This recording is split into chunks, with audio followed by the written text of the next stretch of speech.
12 Rules for Life by Jordan Peterson. Rule 3. Make friends with people who want the best for you. The old hometown. The town I grew up in had been scraped only 50 years earlier out of the endless flat northern prairie. Fairview, Alberta, was part of the frontier and had the cowboy bars to prove it. The Hudson's Bay Company department store on Main Street still bought beaver, wolf, and coyote furs directly from the local trappers. 3,000 people lived there, 400 miles away from the nearest city. Cable TV, video games, and internet did not exist. It was no easy matter to stay innocently amused in Fairview, particularly during the 5 months of winter when long stretches of 40 below days and even colder nights were the norm. The world is a different place when it's cold like that. The drunks in our town ended their sad lives early.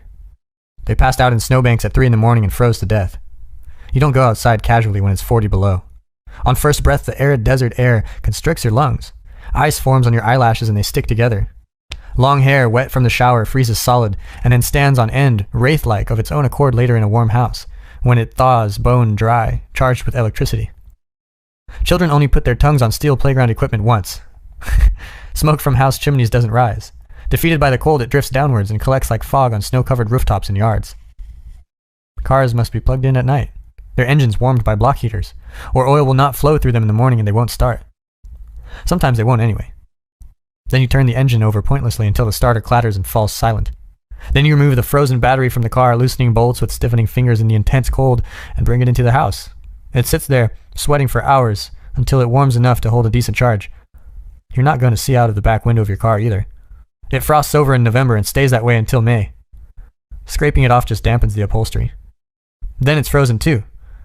Late one night, going to visit a friend, I sat for 2 hours on the edge of the passenger seat in a 1970 Dodge Challenger, jammed up against the stick shift, using a vodka-soaked rag to keep the inside of the front windshield clear in front of the driver because the car heater had quit. Stopping wasn't an option. There was nowhere to stop.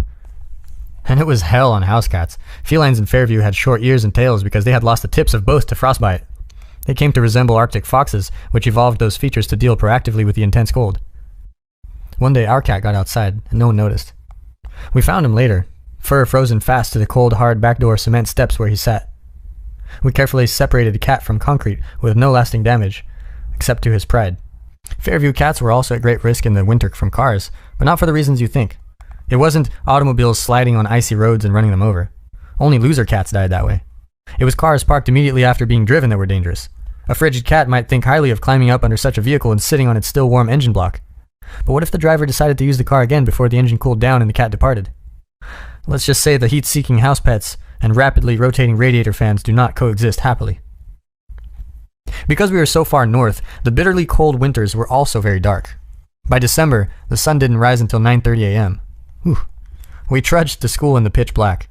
It wasn't much lighter when we walked home just before the early sunset. There wasn't much for young people to do in Fairview, even in the summer. But the winters were worse. Then your friends mattered, more than anything. My friend Chris and his cousin. I had a friend at that time. We'll call him Chris. He was a smart guy. He read a lot. He liked science fiction of the kind I was attracted to. Bradbury, Heinlein, Clarke. He was inventive. He was interested in electronic kits and gears and motors. He was a natural engineer. All this was overshadowed, however, by something that had gone wrong in his family. I don't know what it was. His sisters were smart and his father was soft-spoken, and his mother was kind. The girls seemed okay. But Chris had been left unattended to in some important way. Despite his intelligence and curiosity, he was angry, resentful, and without hope. All this manifested itself in material form in the shape of his 1972 blue Ford pickup truck. That notorious vehicle had at least one dent in every quarter panel of its damaged external body. Worse, it had an equivalent number of dents inside.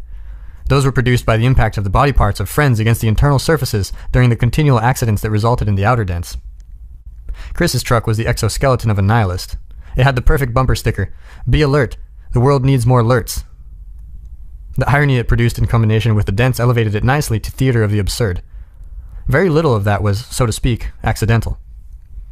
Every time Chris crashed his truck, his father would fix it and buy him something else. He had a motorbike and a van for selling ice cream. He did not care for his motorbike. He sold no ice cream. He often expressed dissatisfaction with his father and their relationship. But his dad was older and unwell, diagnosed with an illness only after many years. He didn't have the energy he should have. Maybe he couldn't pay enough attention to his son. Maybe that's all it took to fracture their relationship. Chris had a cousin, Ed, who was about 2 years younger. I liked him as much as you can like the younger cousin of a teenage friend. He was a tall, smart, charming, good-looking kid. He was witty, too. You would have predicted a good future for him had you met him when he was 12. But Ed drifted slowly downhill into a dropout, semi-drifting mode of existence. He didn't get as angry as Chris, but he was just as confused. If you knew Ed's friends, you might say that it was peer pressure that set him on his downward path. But his peers weren't obviously any more lost or delinquent than he was, although they were generally somewhat less bright. It was also the case that Ed's and Chris's situation did not appear particularly improved by their discovery of marijuana. Marijuana isn't bad for everyone any more than alcohol is bad for everyone.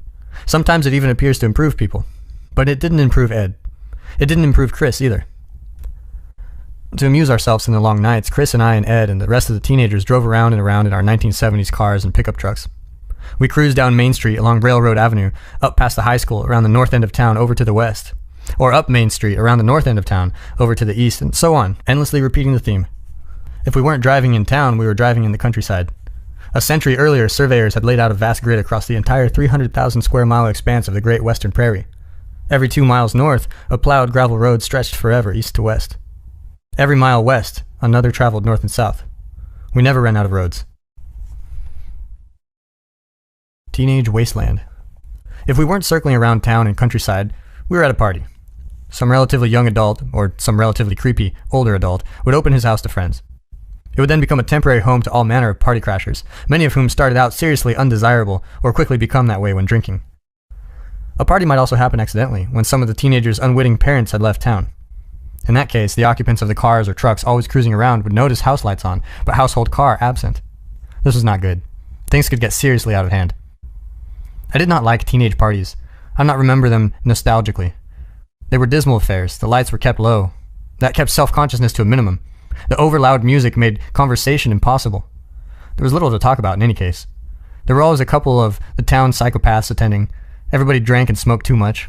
A dreary and oppressive sense of aimlessness hung over such occasions, and nothing ever happened, unless you count the time my too-quiet classmate drunkenly began to brandish his fully loaded 12-gauge shotgun, or the time the girl I later married contemptuously insulted someone while he threatened her with a knife, or the time another friend climbed a large tree, swung out on a branch, and crashed flat onto his back, half dead, right beside the campfire we had started at its base, followed precisely 1 minute later by his half-wit sidekick.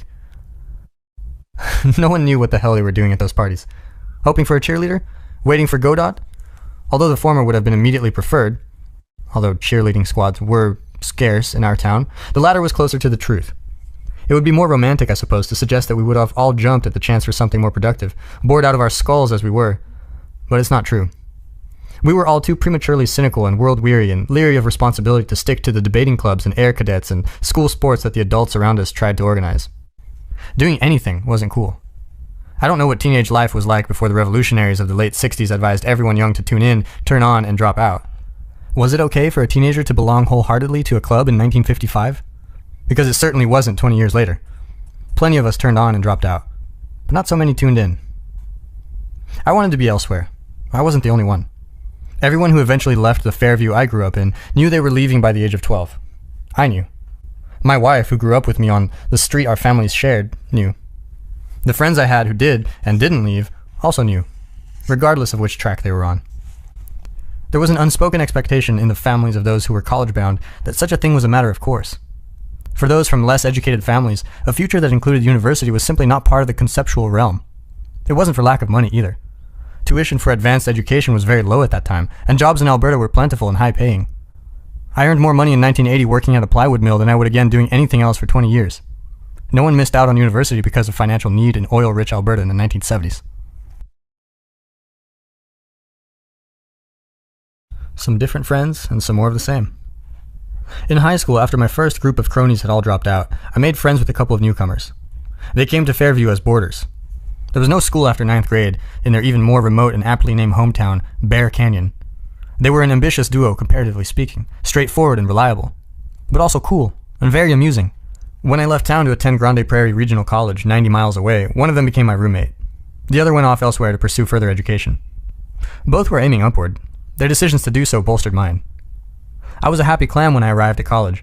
I found another expanded group of like-minded companions, whom my Bear Canyon comrade also joined. We were all captivated by literature and philosophy. We ran the student union. We made it profitable, for the first time in its history, hosting college dances. How can you lose money selling beer to college kids? We started a newspaper. We got to know our professors of political science and biology and English literature in the tiny seminars that characterized even our first year. The instructors were thankful for our enthusiasm and taught us well. We were building a better life. This left off a lot of my past.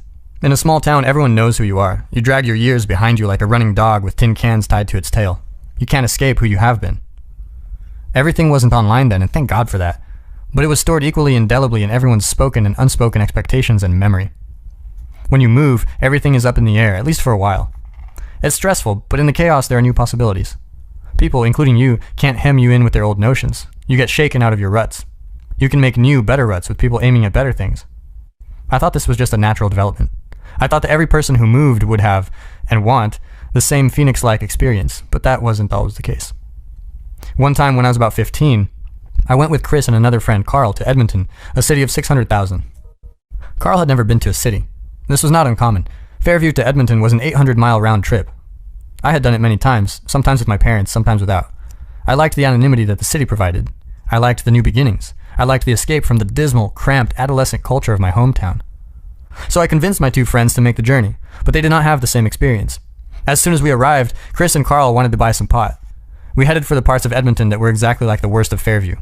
We found the same furtive street vending marijuana providers. We spent the weekend drinking in the hotel room. Although we had traveled a long distance, we had gone nowhere at all. I saw an even more egregious example of this a few years later. I had moved to Edmonton to finish my undergraduate degree. I took an apartment with my sister, who was studying to be a nurse. She was also an up and out of there person. Not too many years later, she would plant strawberries in Norway and run safaris through Africa and smuggle trucks across the Tuareg-menaced Sahara Desert and babysit orphan gorillas in the Congo. We had a nice place in a new high-rise overlooking the broad valley of the North Saskatchewan River. We had a view of the city skyline in the background. I bought a beautiful new Yamaha upright piano in a fit of enthusiasm. The place looked good. I heard through the grapevine that Ed, Chris's younger cousin, had moved to the city. I thought that was a good thing. One day he called. I invited him over. I wanted to see how he was faring. I hoped he had achieved some of the potential I once saw in him. That's not what happened. Ed showed up, older, balder, and stooped. He was a lot more not doing so well young adult, and a lot less youthful possibility. His eyes were the telltale red slits of the practiced stoner. Ed had taken some job, lawn mowing and casual landscaping, which would have been fine for a part-time university student or for someone who could not do better, but which was wretchedly low-end as a career for an intelligent person. He was accompanied by a friend. It was his friend I really remember. He was spaced. He was baked. He was stoned out of his gourd. His head in our nice, civilized apartment did not easily occupy the same universe. My sister was there. She knew Ed. She'd seen this sort of thing before. But I still wasn't happy that Ed had brought this character into our place. Ed sat down. His friend sat down too, although it wasn't clear he noticed. It was tragic comedy. Stoned as he was, Ed still had the sense to be embarrassed. We sipped our beer. Ed's friend looked upwards. "My particles are scattered all over the ceiling," he managed. Truer words were never spoken. I took Ed aside and told him politely that he had to leave. I said that he shouldn't have brought his useless bastard of a companion. He nodded. He understood. That made it even worse. His older cousin, Chris, wrote me a letter much later about such things. I included it in my first book, Maps of Meaning, The Architecture of Belief, published in 1999. "I had friends," he said, "before. Anyone with enough self-contempt that they could forgive me mine." What was it that made Chris and Carl and Ed unable, or worse, perhaps unwilling, to move or to change their friendships and improve the circumstances of their lives? Was it inevitable? A consequence of their own limitations, nascent illnesses and traumas of the past? After all, people vary significantly in ways that seem both structural and deterministic. People differ in intelligence, which is in large part the ability to learn and transform. People have very different personalities as well. Some are active and some are passive. Others are anxious or calm. For every individual driven to achieve, there's another who is indolent. The degree to which these differences are immutably part and parcel of someone is greater than an optimist might presume or desire. And then there's illness, mental and physical, diagnosed or invisible, further limiting or shaping our lives. Chris had a psychotic break in his 30s after flirting with insanity for many years. Not long afterward, he committed suicide. Did his heavy marijuana use play a magnifying role, or was it understandable self-medication? Use of physician-prescribed drugs for pain has, after all, decreased in marijuana-legal states such as Colorado. Maybe the pot made things better for Chris, not worse. Maybe it eased his suffering, instead of exacerbating his instability. Was it the nihilistic philosophy he nurtured that paved the way to his eventual breakdown? Was that nihilism in turn a consequence of genuine ill health, or just an intellectual rationalization of his unwillingness to dive responsibly into life? Why did he, like his cousin, like my other friends, continually choose people who and places that were not good for him? Sometimes when people have a low opinion of their own worth, or perhaps when they refuse responsibility for their lives, they choose a new acquaintance of precisely the type who proved troublesome in the past. Some people don't believe that they deserve any better, so they don't go looking for it. Or perhaps they don't want the trouble of better,